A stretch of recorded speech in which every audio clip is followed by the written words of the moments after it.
My name is Elias Vance. For the better part of my 42 years, I've been an architect, but not the kind who erects glass and steel monuments to commerce. My work, my passion, is in restoration. I find old, forgotten buildings, churches with crumbling spires, libraries with water-stained ceilings, homes whose foundations have settled into the earth like tired bones, and I listen to them. I learn their stories, their stresses, their points of failure, and I help them stand tall again. I've always believed that anything worth having, anything with soul, can be repaired. I live in Port Blossom, a city that clings to the coastline, perpetually damp with sea mist and smelling of salt and cedar. It's a place of soft edges, where the fog blurs the line between the ocean and the sky, and the seasons don't so much change as they bleed into one another. I grew up here, left for university, and came back, drawn by the quiet rhythm of the tides and the history etched into the city's bones. It was here I met Clara. And it was here, in a house I designed and built with my own hands, that we raised our son, Leo. Our home sits on a bluff overlooking the water. I designed it with vast windows, so the shifting light of the day could move through the rooms like another member of the family. For 10 years, that light felt warm. But lately, a chill had crept in, a draft from a source I couldn't quite locate. It was in the silence that stretched too long after a question, in the way Clara's smile didn't quite reach the tired corners of her eyes. The house was still beautiful, the structure still sound, but I could feel the hairline fractures forming in the places no one else could see. The day it all began to truly unravel was a Sunday, the day of her parents' 30th wedding anniversary. The air was thick with the promise of a late autumn rain, the sky a heavy blanket of gray. Clara stood before the hallway mirror, a vision in a deep blue dress that matched the turbulent color of the sea. She was smoothing the fabric over her hips, her movements precise, automatic. I came to stand behind her, my hands finding their familiar place on her waist. She kissed me like she always did. Mechanical, precise, a habit with no hunger behind it. A perfunctory press of lips to my cheek. Then she turned away, adjusting her dress in the mirror with that distant look she thought I didn't notice. "We'll take separate cars," she said. Her tone was light, casual. Too casual. "In case you want to leave early. You know how you get at these things." I did know. I was quiet, an observer. Her family's gatherings were loud, performative affairs, a world away from the peaceful solitude I craved. But I would have stayed for her. I always did. The excuse was a courtesy, a thin veil over a truth I wasn't ready to look at. "All right," I said, my voice even. I didn't argue. I just nodded. That's what she expected. Compliance. The path of least resistance. I knelt to buckle our 8-year-old son, Leo, into the passenger seat of my old, sturdy Volvo. He looked at me in that quiet way he always did, his large, brown eyes studying my face the way kids study the sky before a storm. He had my quiet nature, but his mother's sensitivity. He felt the shifting pressures in the air long before the barometer dropped. We pulled out of the long, gravel driveway. Clara's sleek, silver car was already gone, a metallic glint disappearing around the bend in the road. The first few drops of rain began to speckle the windshield. For a while, the only sound was the rhythmic thump-thump of the wipers and the soft hum of the engine. Leo was tracing patterns on the fogged-up window with his finger. Halfway to his grandparents' house, he leaned across the console. His voice was barely a whisper, the kind children use when they know something is wrong but don't know how to say it out loud. "Dad," he said, his breath warm against my ear. "Mom doesn't know I found this." He opened his small fist. Resting in his palm was a plastic hotel keycard. It was a simple, unassuming white, the kind you could find in any city in the world. On it, in faint blue ink from a hotel pen, was a room number, 314. Beneath that, a single name, Julian. I took it from him. My hands didn't shake. Not yet. A strange, cold calm settled over me, the kind of focus I get when I'm assessing a building's structural damage. I recognized the hotel's logo, a stylized seabird. The Mariner's Rest. It was a boutique place downtown, known for its discretion and its views of the harbor. Not a place you stay for a conference. I gave Leo a smile that felt like a lie, a carefully constructed facade. I think I took a wrong turn, buddy, I said, my voice sounding impossibly normal. I signaled and turned off the main road, away from the direction of the party. He didn't argue. He just settled back into his seat and looked out the window. Smart kid. Perceptive. He gets that from me. The Mariner's Rest was exactly as I'd imagined. Elegant, understated, and utterly anonymous. It was the kind of place where privacy was the primary amenity. I parked in a guest spot near the back, shaded by a large, weeping willow whose branches drooped in the rain. I left the car running, the wipers still keeping their steady, hypnotic beat. Stay here, I told Leo, my hand resting on his shoulder for a moment. I'll be right back. He didn't ask why. He just nodded, his gaze fixed on the gray, weeping sky. The hotel lobby was quiet, smelling of expensive air freshener and damp wool coats. Polished wood, soft lighting, a fire crackling in a stone hearth. It was all designed to soothe, to put one at ease. But my heart was a frantic drum against my ribs. I bypassed the front desk and found the elevator tucked away in a quiet alcove. It rose silently, no sound but the soft chime as it passed the second floor. Third floor. The doors slid open onto a hallway carpeted in a deep, sound-absorbing blue. Left turn. Room 314. My knuckles hovered over the smooth, dark wood of the door. What was I doing?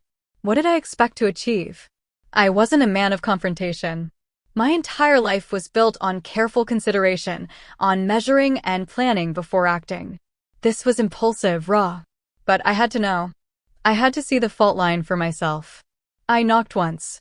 A firm, solid rap. For a moment, there was only silence from within. Then, the soft click of the lock. The door opened a few inches, stopped by the security latch. A man stood there. He was tall, about my age, with dark hair and the easy confidence of someone accustomed to getting what he wanted. His shirt was unbuttoned at the collar, his feet bare on the plush carpet. And behind him, I didn't need to see her. I could feel her presence.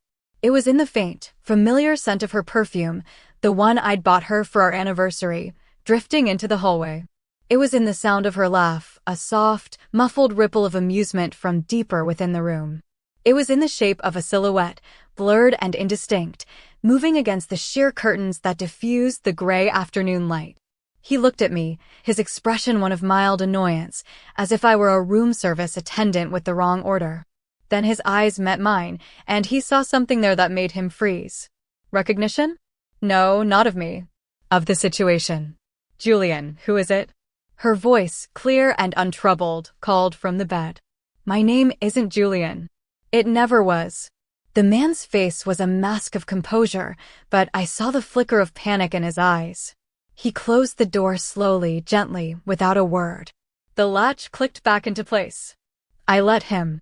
I didn't knock again. I didn't need to. I had found the crack in the foundation. And it was wider and deeper than I had ever imagined. I walked back down the hallway, my footsteps swallowed by the carpet. In the elevator, I stared at my reflection in the polished brass doors. I looked the same. Same face, same tired eyes, same graying at the temples. But everything had shifted. The entire landscape of my life had just been redrawn. Back in the car, Leo was asleep, his head resting against the cool glass of the window. The hotel key was still on the dashboard where I'd left it. I picked it up and slipped it deep into my coat pocket. I drove, not to the party, but home. The rain was falling harder now, washing the city clean. I didn't say anything that night.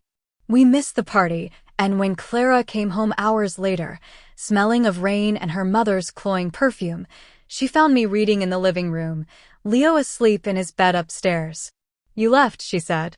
It wasn't a question. Leo wasn't feeling well, I lied, the words tasting like ash in my mouth. It was a weak excuse, but she accepted it without question, too wrapped up in her own performance to notice the flaws in mine. She smiled, that brittle smile. Oh, you missed it. Dad gave the most wonderful toast.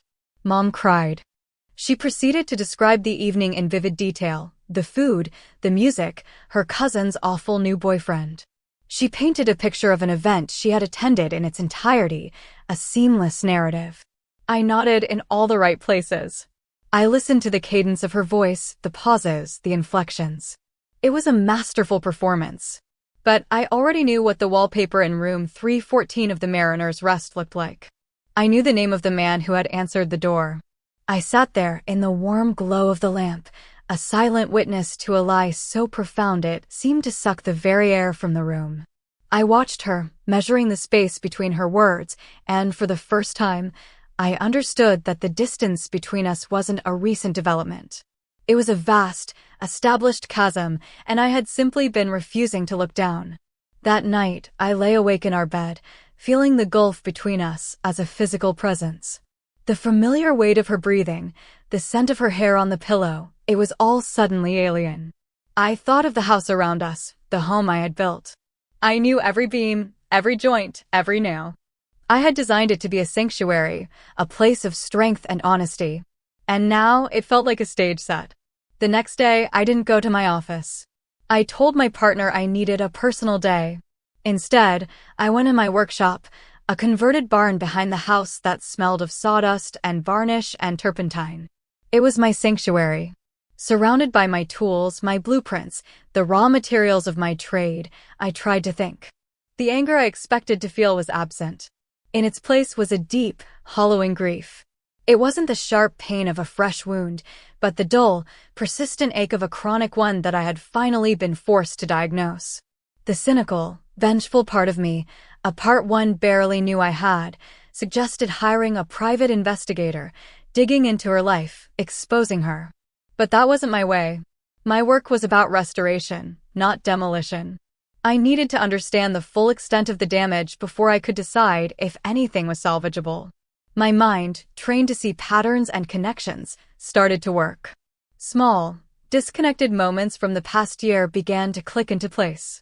The unexplained credit card charges she'd dismissed as work expenses for her PR firm. The late nights at the office that had become more frequent. The sudden, intense interest in weekend wellness retreats she took by herself. She wasn't just careless, she was confident. She believed I was too distracted, too quiet, too trusting to ever see the truth. And she wasn't entirely wrong. I had been trusting. I had mistaken her restlessness for ambition, her distance for stress. I didn't want to hack her phone or spy on her emails. That felt like sinking to a level of deceit that would erode what was left of my own character. But I remembered something. A few weeks ago, she had been planning a business trip to a conference in Seattle. She'd been stressed, and I'd offered to help, booking her flights and hotel. She had printed the itinerary and then, in a flurry, thrown it away, saying the details had changed. I remembered her crumpling it and tossing it into the small wastebasket in our home office. I never emptied that basket, it was her space. With a heavy heart, I went into the office.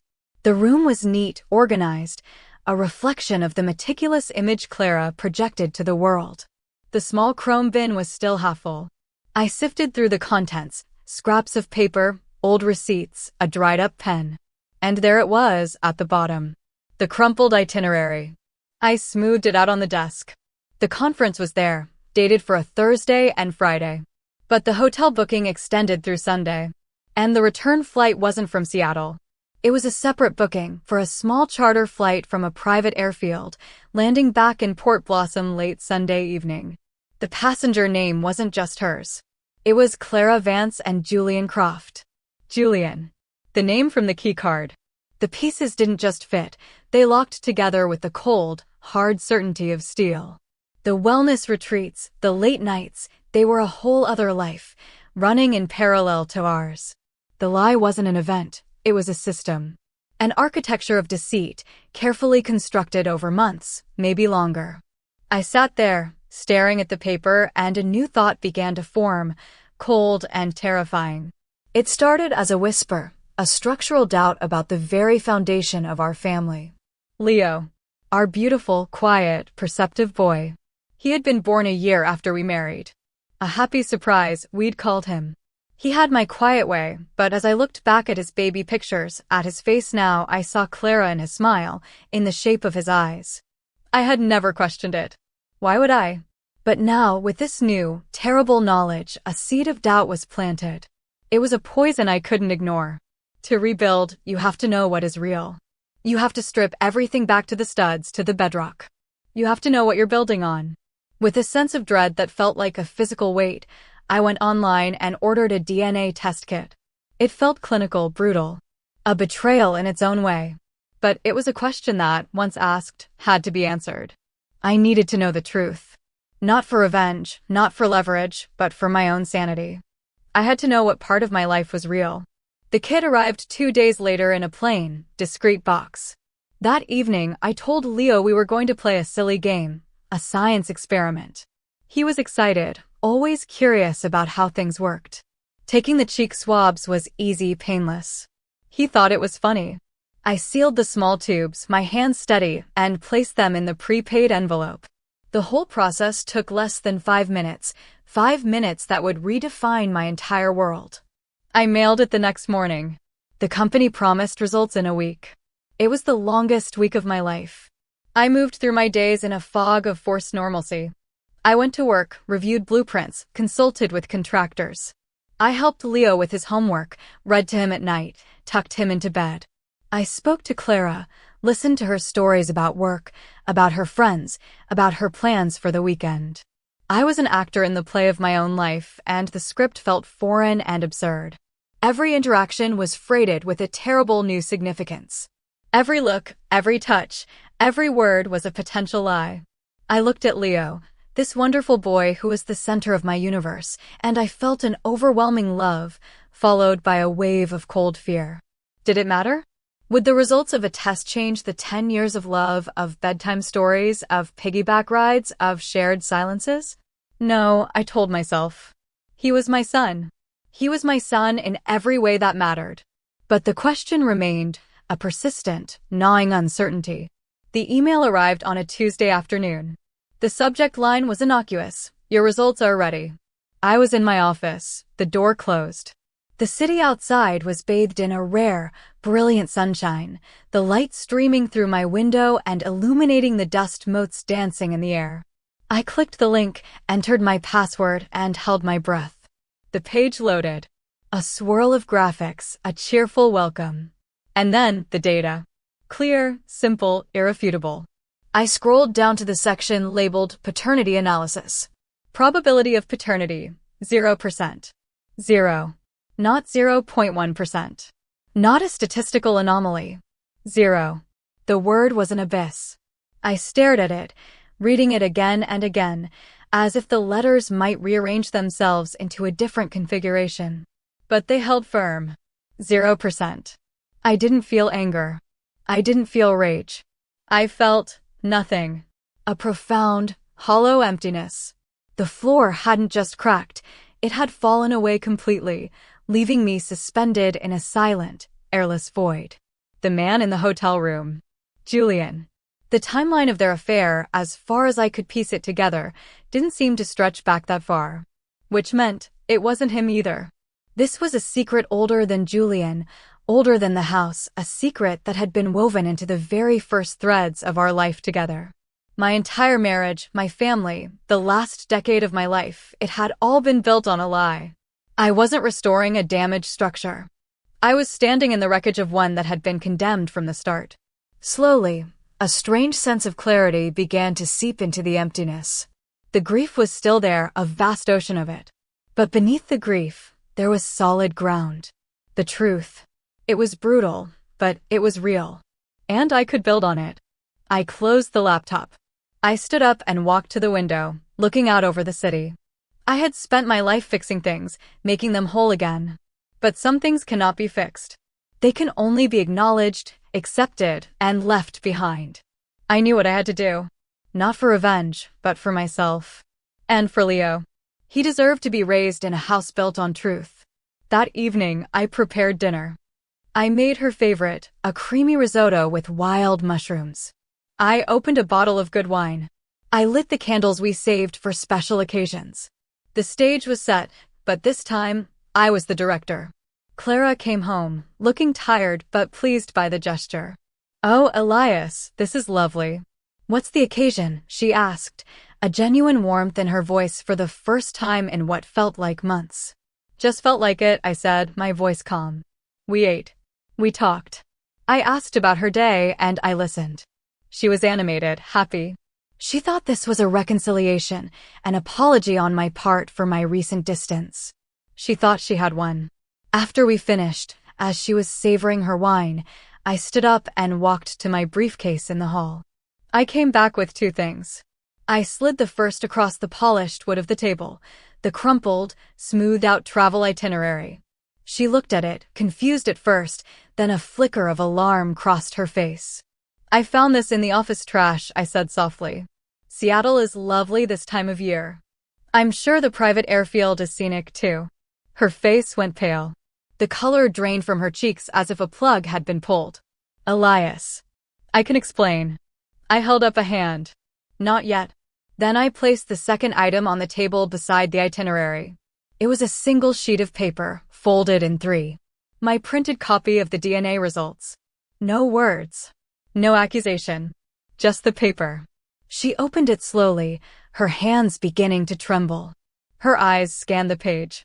I watched her face crumble in real time. It wasn't a dramatic collapse, but a slow, internal implosion. The confident facade, the carefully constructed performance, it all dissolved, leaving behind a woman I barely recognized, raw and exposed and terrified. Her lips parted, but no sound came out. She looked at me, her eyes pleading, searching for the man she had known, the quiet, forgiving man who would fix this. But he wasn't there anymore. I can explain, she whispered, the words ragged. I was there, Clara, I said, my voice still quiet, devoid of anger, filled only with a profound sadness. At the Mariner's Rest. I knocked on the door.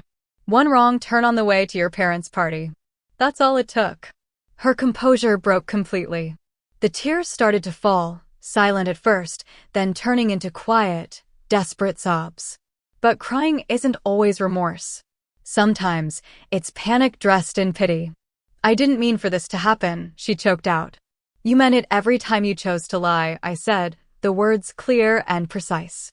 You meant it every morning you woke up next to me and decided to keep the secret. She stood up, stumbling slightly, and reached for my hand across the table. Elias, please. We can fix this. I know we can. I pulled my hand back. I didn't raise my voice. I didn't curse. I simply stood up, creating a space between us that felt as wide as an ocean. And then I said the last thing she never saw coming, the truth that would fundamentally alter our world forever. He's not mine, Clara. I tapped the paper on the table. Leo. He is not my blood. But he is my son. And I will raise him like he is. Because I looked at her, at the ruins of the woman I had loved, you don't deserve him. She collapsed back into the chair like a marionette with its strings cut, a strangled sound escaping her lips. I turned and walked away. No slamming doors, no final threats. Just the profound, ringing silence of an ending. I left her there in the wreckage of the life she had built, surrounded by the evidence of its flawed design. I went upstairs to Leo's room. He was asleep, one arm thrown over his head, his face peaceful in the soft glow of his nightlight. I stood in the doorway for a long time, just watching him breathe. The lab report on the table downstairs was a fact, a biological reality. But biology is not the only thing that builds a father. 10 years of love, of care, of devotion, that was a structure far stronger than a double helix. He wasn't my blood, but he was mine. He was the part of my life that was real, the part that was worth saving. She thought she had broken me.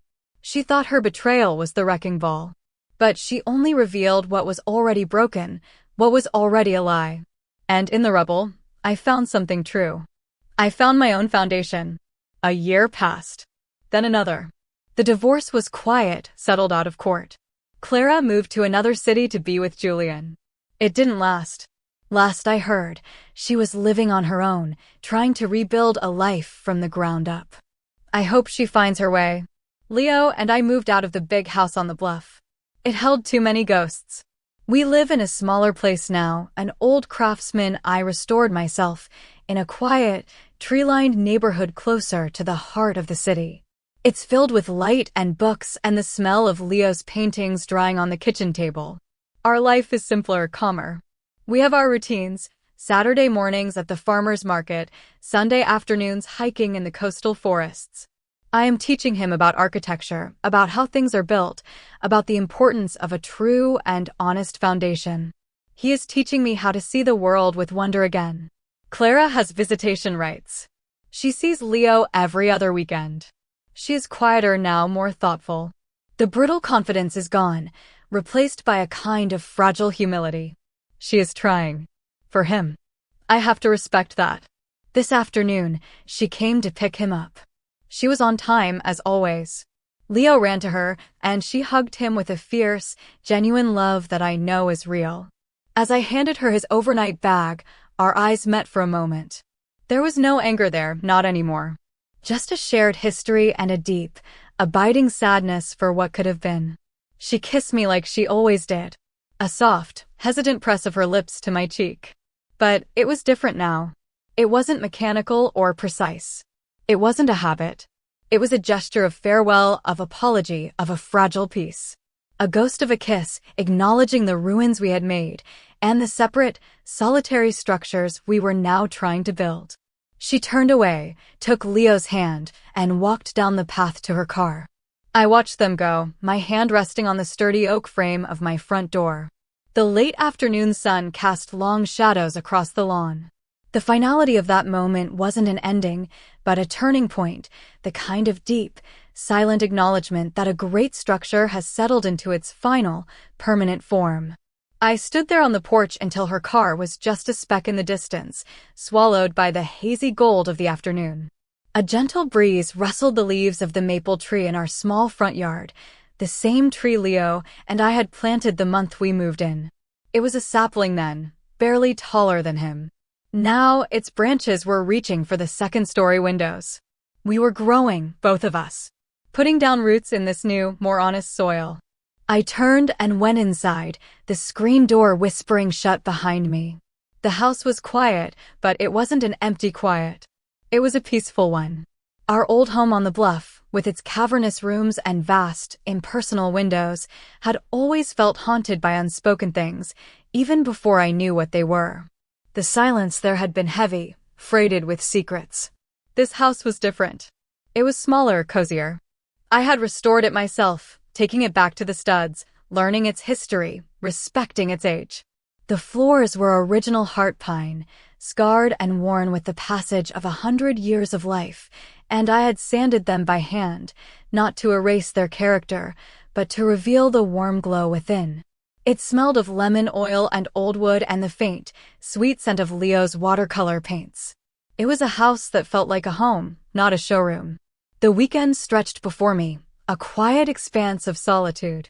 In the early days after the separation, these weekends had been the hardest. The silence had felt like a judgment, the emptiness of Leo's room a physical ache in my chest. I would wander the house, a ghost in my own life, picking up his toys, staring at his drawings, feeling the sheer weight of my loss. But I had learned, slowly, to inhabit the quiet. To see it not as an absence, but as a space for myself. A space to read, to think, to work in my shop without interruption. A space to simply be. I had spent so many years defining myself as a husband and a father that I had forgotten the man who existed before and within those roles. The restoration of this house had been parallel to the restoration of myself. On Sunday evening, just as the streetlights began to hum on, Clara's car pulled up to the curb. I watched from the window as Leo got out. He moved slowly, his backpack slung over one shoulder. He hugged his mother goodbye, a quick, tight embrace, and then walked up the path, his head down. I opened the door before he reached it. He walked past me into the living room and dropped his backpack on the floor with a heavy thud. He didn't say anything, just went to the sofa and curled up in the corner, pulling an Afghan over his legs. I recognized this mood. It was his quiet, contemplative state, the one he retreated into when his thoughts were too big for his words. I didn't press him. I made us some hot chocolate, the way he liked it, with extra marshmallows, and brought the mugs into the living room. I sat in the armchair opposite him, waiting. For a long time, the only sound was the ticking of the mantel clock and the soft clink of his spoon against his mug. Finally, he looked at me, his brown eyes serious and wide. "Dad," he said, his voice small. Was I a mistake? The question landed in the quiet room with the force of a physical blow. It was the question I had always dreaded, the one I had prepared for with countless unspoken, internal monologues. My heart ached for him, for the burden he was clearly carrying. I leaned forward, resting my elbows on my knees, making sure he could see the truth in my face. "Leo," I said, my voice gentle but firm. "Look at me. You were never, ever a mistake. You were a surprise. The best surprise of my entire life. Do you understand?" He nodded slowly, but his eyes were still clouded.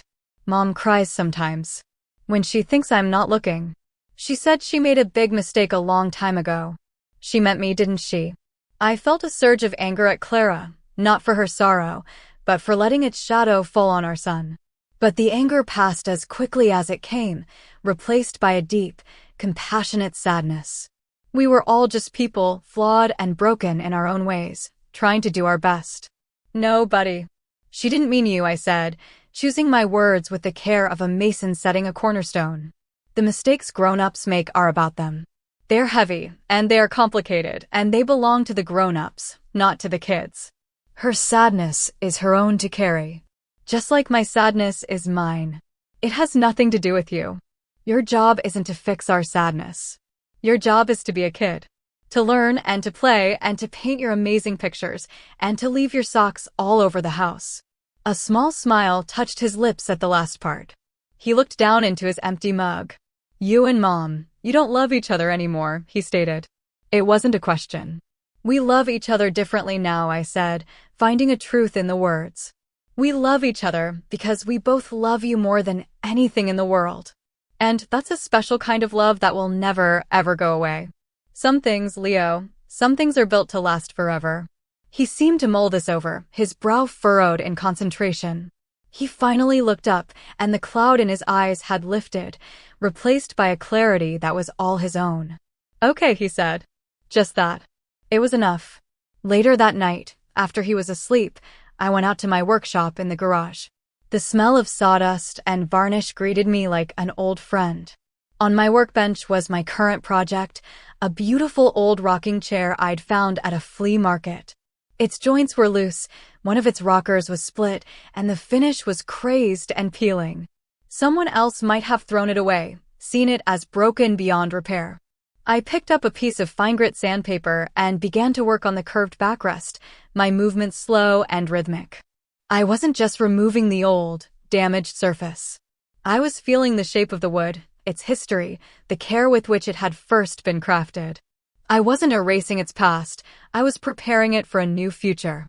It occurred to me then that this was the truest metaphor for my life. You can't build a strong future on a weak or dishonest foundation. The life I had with Clara had been built on a lie, and no matter how beautiful the facade, it was doomed to collapse. But the life I was building now with Leo was different. Its foundation wasn't one of biology or obligation. It was founded on something far stronger, on choice, on commitment, on a love that was deliberate and unconditional. On truth. I wasn't fixing a broken family. I was building a new one from the most durable, time-tested materials I knew. The wood beneath my fingers grew warm and smooth. I could see the deep, intricate patterns of the grain emerging from beneath the layers of old varnish. It was still the same chair, with the same history etched into its bones. But soon, it would be strong again. It would be beautiful again. It would be whole. And so would we.